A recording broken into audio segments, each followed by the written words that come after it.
back again with another ARC book review, and this time it is Malicia by Stephen Dos Santos. This is a horror young adult book which follows 4 friends, and it is very like spooky, supernatural, paranormal, some really good twists and turns. Very much kind of reminded me of like one of those good kind of like suspenseful horror movies that everybody tends to like. So in Malicia, like I said, we follow 4 friends.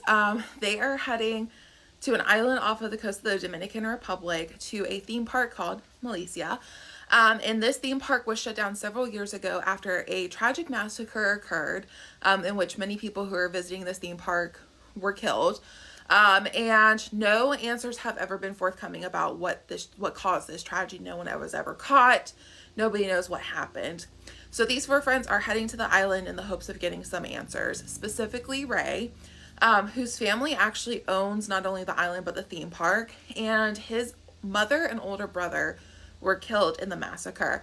So he is heading back to Malicia in the hopes of performing a seance to talk to his older brother and maybe get some answers and get some closure about what happened.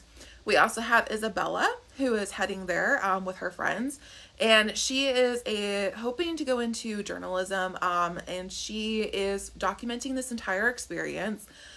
She is kind of a little bit of a flawed character. They're all very flawed, but specifically for her, because she is one of those types that likes to use tragedy to her advantage, and we see that a lot with her with this documentary. She tends to not know quite when she should probably turn the camera off and be more respectful. We also have Sophia, who is looking at this as kind of like a last adventure with her friends before she heads to medical school. She understands that medical school is going to take up all of her time. She's probably not going to be able to hang out with her friends as much. So she's just looking at this as like that kind of last hurrah before school to hang out with all of her friends. And then finally we have Joaquin, who is heading to the island. He is a newer addition to this friend group, and he has quite a few mysteries with him. He has a very interesting connection to this island that nobody knows about, and he is there heading to the island with his own kind of agenda that may not be the best agenda to have. So once these 4 friends make it to the island, for lack of a better term, shit hits the fan. The people who were there working on this island for Ray's father, almost immediately all of these construction workers are found dead.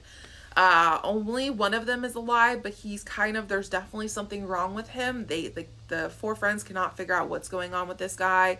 The boat they came in on gets blown up basically. And then add on top of all of this, there is a hurricane bearing down on this island in the area that they're in. So they are now effectively trapped on this island. There is obviously someone who has killed a multitude of people. And so this went from a kind of slight fun adventure of let's figure out what happened in the past to, oh, we might actually be in a lot of trouble. So these 4 friends kind of have to come together and work together to try to figure out not only what happened in the past and what is going on currently, and are they kind of related. So we do get all 4 perspectives in this book, which I think was perfect, especially because at certain points, every single one of these characters kind of goes off on their own, which, like horror movie 101, you don't go off on your own alone. But I think it was important that we got their perspective because things were happening to each of them when they were off on their own, like they were being touched by something in the dark. They were hearing like noises, like kids laughing. They were finding like information to help solve this mystery of like what happened on the island and who was involved. So I think having all 4 perspectives was great, especially at certain points in the book. Not going to tell you what they are because they're big spoilers, but I think it also really helped kind of push that plot and that storyline along.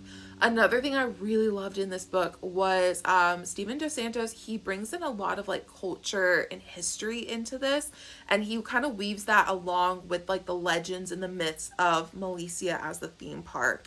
And I think by doing that, he does such a good job with it that he actually makes Malicia the theme park almost its own character.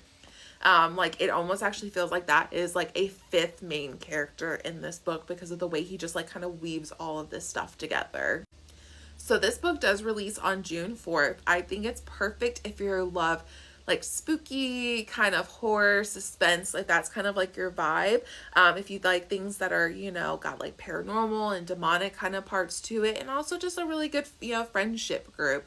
I think you're gonna really enjoy this. Maybe not so much for summer if you're thinking ahead, and you're looking for your like Halloween, October spooky book. I think this is definitely one to add to your list. So again, Malicia by Stephen Dos Santos does release on June 4th, and I think you should definitely read it.